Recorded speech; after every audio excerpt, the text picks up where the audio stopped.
we're measuring everything by weight, not by volume. So it has to be in grams, kahit liquids. First, this is yeast. So we need to put everything in. Okay.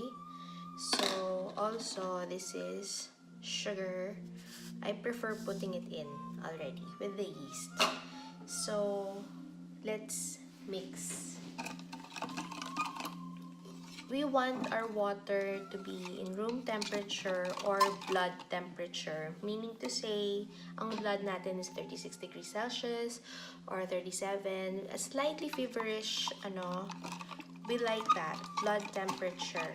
So we just leave this here, wait for it to bloom, mix it well. Sorry, si Pasha may nakita na naman bata na naglalaro. Gusto niya na naman lumabas. So, well, kala niya kasi bata siya. Anyway, let's not waste the yeast. Just leave it there. To our flour. I covered it para walang This is my flour. This is 350 grams of strong white bread flour. And then this is my salt. So we put everything in and then we mix. I'm using a whisk kasi gusto ko halong-halo sea salt sa loob. I've experienced this this one time na hindi ko siya ni-mix, hindi ko nga ni-sift or anything kasi sobrang fine naman ng salt ko eh. Thing is, hindi ko siya ni-mix first. And then there was this piece of bread na nandun, nakaklump yung alat. Although, ako naman yung nakakain, so that's okay. But, thing is, baka dumating yung time na hindi ako yung makakuha ng piece of bread na yun. That'll be really bad. Okay, let me show you. This is my old phone. I like to keep them with me so I can use it as my timer. You know, I don't... Ayan, timer ko siya. Alright, so... Look at my yeast. It's foamy. We are ready.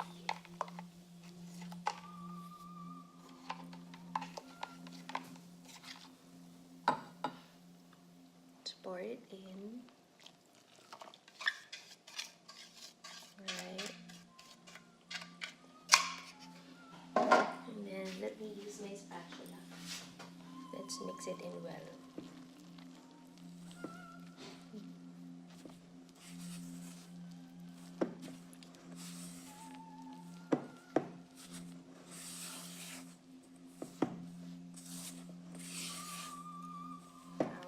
Olive oil as well, and let's just leave probably a bit so we can coat our bowl later on, just a tiny bit. Put that aside and let's mix. I like the flavor of olive oil. You can use vegetable oil, you can use also butter, mga ganon, para may ibang lasa. So, this is a clean counter. Alright.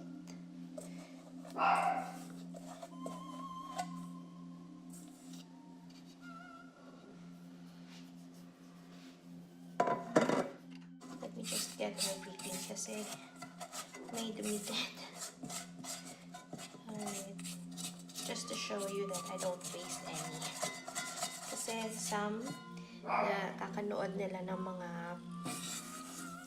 tutorials, tapos nakita nila na that's okay to waste. No, it's not. Alright, so let's start kneading. It's simple. Yung kneading this one is very simple.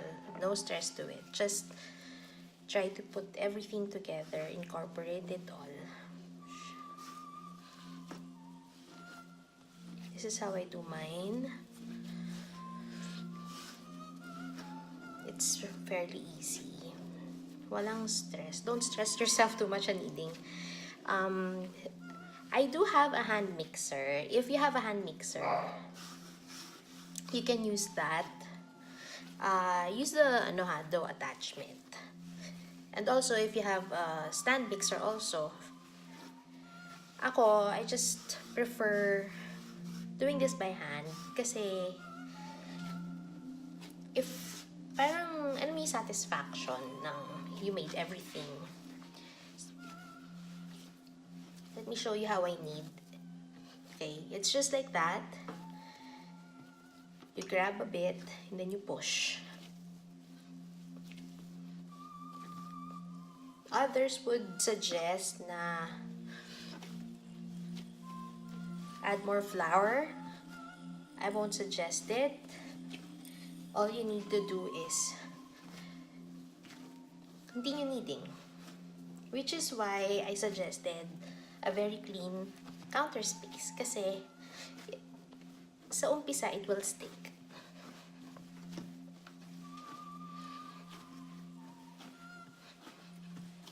Grab a bit, roll it back, push, push.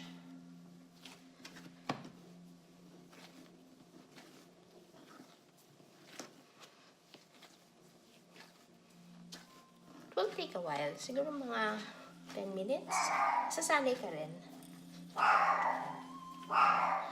Or, what you can do is 2 hands. Fold, push, fold, push, fold. Para mas konti yung pressure na ina-apply.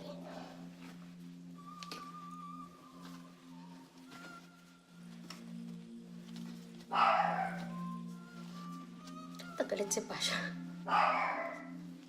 Muna natin for a while we're doing this. Lagay natin dito sa takip. Let's put the remaining oil in. Para mamaya, pagka tapos na tayo mag-knead, hindi lang siya didikit dito sa bowl.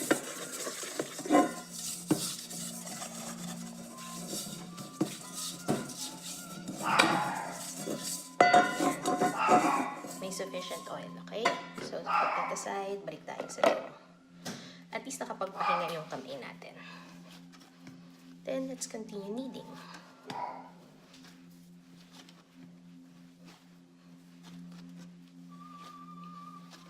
Siguro pag hand kneading, aabot tayo ng 8 to 10 minutes. Depende sa pressure na inaano nyo, na ina-apply nyo. Tapos later on, mag-window pane test tayo. I'm saying, you don't need to add flour kasi, look oh, wala na. All you have to do is knead. You don't need to break the dough. Kailangan mo lang knead, fold. Yung isang kamay mo, tina-turn siya.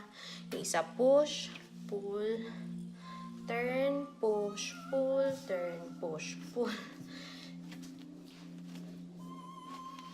Sasanay ka rin.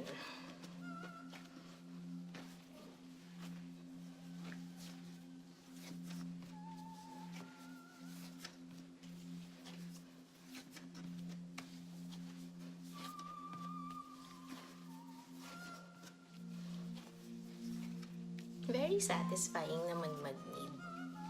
Workout din siya. Lalo na pag gumawa tayo ng brioche o kaya ng French bread o kaya ng croissant. Yes, it's very smooth. Pero, look oh, it breaks. Diba? So, you have to continue kneading. It's very smooth. Let's put it here. Then, let's turn it around. Kasi, gusto ko lagyan ng oil yung paligid para hindi siya matuyo. Yun lang yung reason kung bakit ko siya pinaiikot. And, may mga bread na ina-advise nilang gawin yon, yung i-swirl mo siya dun sa may oil. May mga bread na hindi. Kasi mas preferred is yung i-dust mo siya ng flour, like sourdough. But, this bread, hindi. So, okay na tayo dito. we will cover this. And then leave this warm spot ng house. Today kasi is medyo malamig sa amin. It's 8 degrees. So ilalagay ko siya near the heater ng bahay. And then I will leave this to rise for 2 hours. During that time, pwede kang maglinis ng bahay, magsalang ng labada, or maligo, which in my case, maliligo ako. Alright, it's been an hour, so it has doubled in size. There you go. All we need to do is actually stretch it out. Stretch it out like that. Okay. We don't really need to deflate it. It's just we're gonna fold it, right? And then fold it again. So that's good. We're back to where we started. Close it up. Another 45 minutes. I am back. So after another 45 minutes, it has fully risen again. So it's time to tip it over. And then we're going to fold it again. See, once you tipped it over, nagde-deflate siya. All we have to do really is to create a rectangle. Stretch it out a bit. We can form a square better. There, right?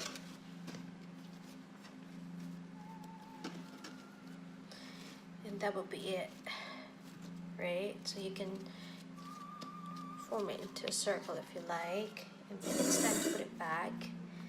Give it another 45 minutes, and that will be our final rice.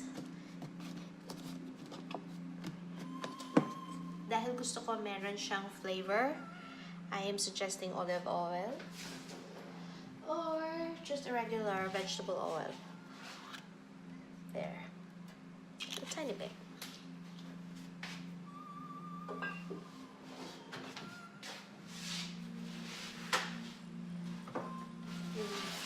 Get a kitchen towel and then spread it.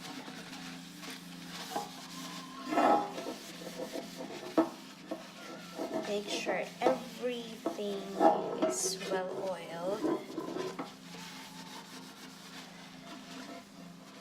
Yeah, that'll do. I'm not using parchment for this recipe. I'm just gonna keep this aside right here because later on we will see if we will need more. It depends on the bread. Alright guys, hi, I'm back. So this is the final rice. I don't wait for it to fully rise. So what we're gonna do is gonna stretch it out a bit. Stretch lang natin kasi i-form na natin siya dito sa loob. Okay. Medyo malaki yung tin ko for this. So, hanap ako ng... Hindi, ito na lang gagamit ko. Para isa na lang din huhugasan ko. So, ayan, okay na siya. Okay. So, ang gagawin natin, isa-shape natin siya. Okay? So, fold natin dito, fold dito, fold dito, fold dito, fold dito, fold dito. Tapos, final. Yan, no? Seal lang. Ganyan lang, sisil lang. Pisil-pisil lang konti. Tapos roll. Ganda ba? Tapos, yung tin natin, wipe. Konti sa ibabaw. Lagay mo dyan. Okay. Kaya ito, hindi ko pinatapon. This is why. Kuha tayo ng mortal kong kaaway, cling film. We're gonna need a bit. Okay? Tapos, punasan mo siya ng oil. Alright? Kailangan natin punasan. Well, kung bakit, hindi ko rin alam. Pero ito ang turo sa akin. And so far, hindi pa pumapalpak yung recipe na to. So, cover natin siya. Hindi wet towel, but oiled na cling. Hindi kailangan na sobrang higpit. Tapos, we leave it to rise this time. Ito na yung final. Kailangan medyo kahit pa paano mag-puff siya for 45 minutes. Okay?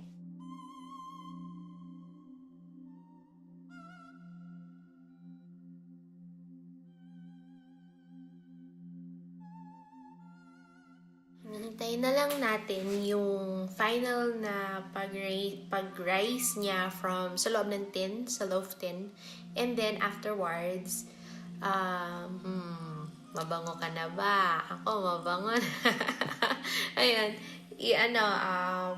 tawag dito, peraalsa ko lang. Kaya naka-oil, tinanong ko yung nagturo sa akin. Kaya pala oiled yung film. Kasi, normally, ang ginagamit pala is couche. Hindi kasi siya dumidikit sa couche. Kasi heavily floured yung couche. Ngayon, ang advice niya sa akin, kasi itong recipe na binigay niya is, ayaw niyang dagdagan ng flour. Kasi nga, the more you add flour, magiging heavy yung loaf. So, para hindi maging heavy yung loaf, magiging light and fluffy lang siya, hindi mo na kailangan. Sumasa ka lang ng masa. So, hihingi ka lang ng assistance dun sa oil, dun sa cling film, para hindi lang siya didikit doon. So, dahil wala rin akong couche, mahal siya. Tapos, wala akong extra na white, na pure cotton na tela. Nakaipon ako, bibili ako ng couche. Pero I think, hindi ko kailangan kasi hindi naman ako professional. Home baker lang ako. So, yun yung reason niya behind bakit kailangan yung may oil, yung cling film, yung plastic film. So, although hindi kasi namin ina-advise, parehas kami, medyo meron kaming common stuff going on na we do not suggest everybody to be using plastic film or, every so often or very often kasi it adds too much waste sa environment and we are trying to do our part. Okay, so here's our fully risen dough. Kanina, di ba, halos isang maliit lang siya doon. So, here's the reason kung bakit oiled. Una, hindi siya tightly na nakaseal. So, there's room for the bread to rise. And madali siyang matanggal. Okay, which I do not like kasi it's still plastic. So, isang gusto at sinuggest talaga strongly nung nagturo sa akin ng recipe na to is to dust it. So, pang ilang beses ko nang ginamit tong bag na to. Siguro I just wash it. Panglalagyan lang kasi mga containers na nabibili namin is paper. So, anyway, you might just need this tiny bit, mga 1 spoon lang. Just dust the top bit. Sabi sa akin, mas mukha daw professional. So, sige lang. Wala naman siyang lasa eh. So, to be sure lang na lahat is coated. Diba? Pangit naman, isang side lang yung meron. You might want to turn that pan or that tin around. See, hindi ko naubos yung 1 tablespoon. So, you can return this inside. So, there you have it. And then, we're gonna bake this in a 170-degree oven for 30 minutes. 20 minutes on the way, iikot natin siya sa loob ng oven, okay? So, 170 degrees. For 30 minutes. Yan. There. Just to make sure that I will not forget, I'm setting my timer to 20 minutes. Para after 20 minutes, maalala ko na iikot ko yung tin sa loob ng oven para maging even yung baking. So, I moved kasi my rack was in the middle kasi I have 5 racks there. So, I transferred my my rack dun sa 4th from the top. So, that would be 2nd from the lowest. Kasi mataas, makapal yung loaf tin. And I needed more space kasi it will still rise eventually. Kasi very active yan, yung yeast sa loob. So, sakto lang siya.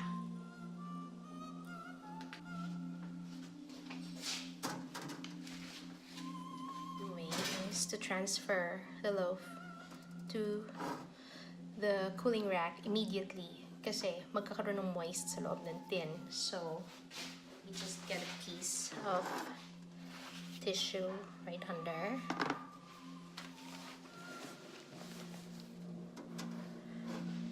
Tip it off. Ay, ang ganda. Oh my gosh. Alright.